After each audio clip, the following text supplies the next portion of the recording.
sekiranya kita dah bawa mereka masuk dari luar, kita beri mereka pendidikan lanjutan, kita bina kemahiran-kemahiran baru, bagi mereka pengalaman-pengalaman baru, itu merupakan pelaburan dan biasanya pelaburan kita dapat balik pulangannya dalam tempoh yang agak panjang. Jadi mengekalkan mereka di dalam pasukan merupakan satu langkah yang penting. Bismillahirrahmanirrahim. Assalamualaikum warahmatullahi taala wabarakatuh. Kita jumpa lagi di channel Pak Nidin, channel yang membincangkan topik-topik ekonomi dan bisnes bagi membantu anda semua menjadi usahawan yang lebih cemerlang di dalam mentadbir, mengurus dan memimpin perniagaan masing-masing. Bagaimana kita nak kekalkan ahli pasukan yang telah kita bina di dalam perniagaan agar mereka terus bersama kita dan terus mendokong perniagaan yang kita bina bersama-sama dengan mereka. Ini merupakan satu cabaran yang amat hebat di masa kini kerana generasi muda sekarang mereka tidak ada kesetiaan kepada organisasi. Mereka mencari apa yang mereka suka dan apabila mereka dapat dan mereka berasa mereka perlu untuk bekerja di tempat lain, mereka akan meninggalkan perniagaan kita tanpa apa-apa alasan yang kita boleh terima. Jadi inilah hakikat yang ditanggung oleh para majikan sekarang. Tetapi kita kena hadapi perkara ini sebab kalau kita tidak mahu menerima hakikat ini, kita akan lebih bermasalah di dalam membentuk satu pasukan yang mantap.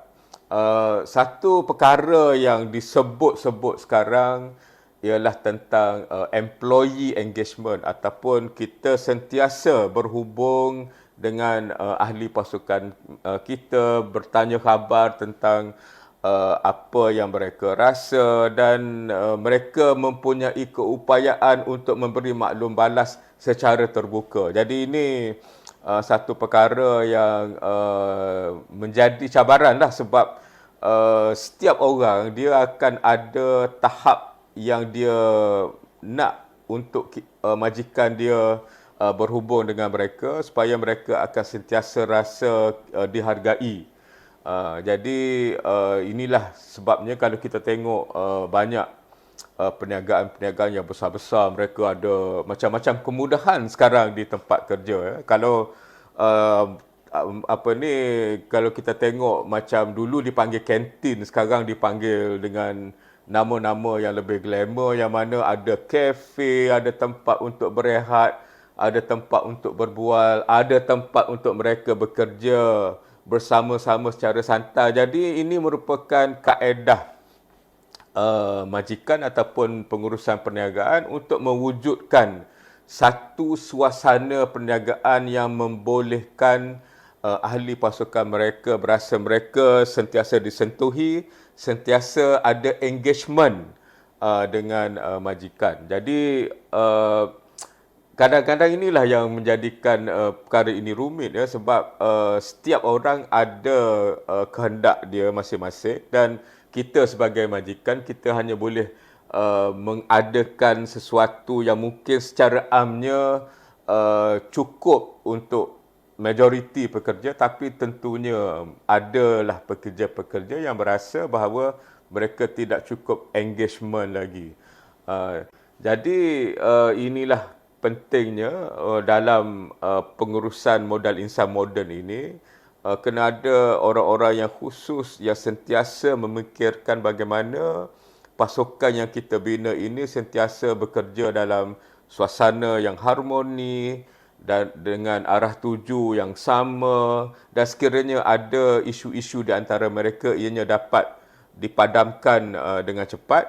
Tapi pada pandangan saya lah, di samping engagement, satu perkara penting lagi ialah hala tuju kerja ataupun kerjaya ahli-ahli pasukan kita. Kadang-kadang mereka cepat rasa puas hati dan nak buat sesuatu yang lain pula, sedangkan dari konteks perniagaan mungkin apa yang mereka buat tu hanya 70% daripada apa yang patut mereka buat di dalam fungsi berkenaan.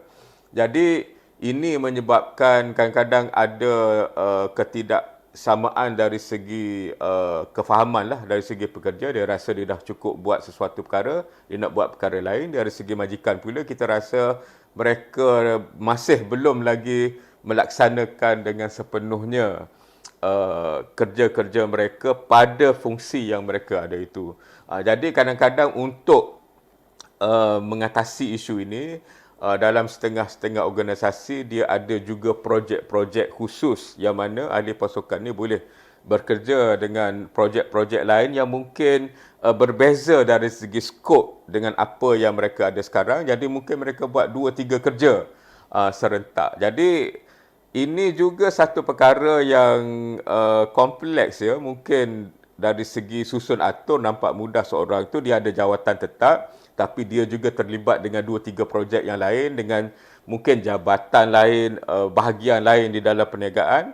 Tapi 2-3 perkara lah yang akan timbul dari segi penilaian prestasi, siapa yang menjadi bos dia dan banyak mana masa yang dia nak kena agihkan untuk 2-3 projek yang berjalan ni ya. Jadi perkara-perkara ini mungkin lebih kompleks, tapi kita kena cuba wujudkan penyelesaian kepada cabaran-cabaran ataupun kehendak-kehendak mereka, sebab sekiranya tidak, mereka akan cari kerja di tempat lain. Satu perkara lagi yang mungkin diamalkan dalam organisasi khususnya besar ialah mereka menempatkan pekerja-pekerja mereka yang ada potensi di dalam organisasi-organisasi luar agar mereka dapat belajar perkara yang baru, ada pengalaman yang baru dan dapat membawa balik apa yang mereka belajar itu ke dalam perniagaan kita dan menjadikan perniagaan lebih mantap. Jadi ini bukan senang nak dilaksanakan kerana kita memerlukan kerjasama di pihak luar. Macam masa saya di Suruhanjaya Security, kita ada 2-3 badan antarabangsa yang kita boleh tempatkan ahli-ahli pasukan kita. Jadi mereka mungkin berada di luar negara 2-3 tahun. Bila mereka balik, tentunya pengalaman yang mereka bawa balik itu amat-amat bernilai, bukan saja untuk diri mereka tapi untuk organisasi ataupun perniagaan kita. Jadi ini lebih kompleks lah ya. Dan isu berkenaan dengan pengekalan ahli pasukan yang mantap ini merupakan satu isu yang kritikal kerana sekiranya kita dah bawa mereka masuk dari luar, kita beri mereka pendidikan lanjutan, kita bina kemahiran-kemahiran baru, bagi mereka pengalaman-pengalaman baru, itu merupakan pelaburan dan biasanya pelaburan kita dapat balik pulangannya dalam tempoh yang agak panjang. Jadi mengekalkan mereka di dalam pasukan merupakan satu langkah yang penting, tetapi sekiranya kita hilang mereka di tengah jalan, maka pelaburan yang kita buat ini tentunya tidak memberi pulangan yang sepatutnya dan mungkin akan ada kekurangan dari segi ahli pasukan, akan menyebabkan pasukan kita tidak stabil. Jadi inilah pentingnya pengurusan modal insan ni dibuat secara end to end ya, daripada kemasukan, latihan dan bimbingan, penilaian prestasi dan juga pengekalan agar kita dalam setiap masa ada cukup ahli-ahli pasukan yang boleh menjadikan perniagaan kita berjalan seperti yang kita rancangkan, mencapai sasaran-sasaran yang kita tujukan dan menjadikan kita sebuah majikan yang menawarkan pekerjaan-pekerjaan yang ada makna, yang imbuhannya adil, dan ini membolehkan orang-orang yang mahu meningkatkan potensi masing-masing dapat berbuat demikian dan membina kerjaya yang berpanjangan dengan perniagaan kita. Jadi tuan-tuan dan puan-puan, menguruskan modal insan ini merupakan satu topik yang besar ya. Jadi saya cadangkan tuan-tuan dan puan-puan berbincang dengan pakar-pakar di dalam setiap elemen dalam pengurusan modal insan, kerana sekiranya kita tidak menguruskan modal insan kita dengan baik, kita tidak dapat menumbuhkan pasukan yang mantap dan cemerlang, dan ini akan memberi kesan ke atas prestasi perniagaan kita. Jadi sekiranya anda mendapat manfaat daripada video-video di channel Puan Nidin ini, saya cadangkan anda kongsikan video-video kami dengan rakan-rakan usahawan anda yang lain dan ajak mereka untuk subscribe channel ni, sebab di sini ada banyak lagi video-video berkenaan dengan pentadbiran, pengurusan dan juga kepimpinan perniagaan. Ada juga topik-topik berkenaan dengan ekonomi. Jadi dengan menambahkan ilmu kita, kita tentunya akan menjadi usahawan yang lebih berilmu, yang lebih berkemahiran, yang lebih berpengalaman, dan ini tentunya akan dapat menjadikan perniagaan kita sebuah perniagaan yang mantap dan berdaya maju. Sekian, wabillahi taufiq wal hidayah. Assalamualaikum warahmatullahi taala wabarakatuh.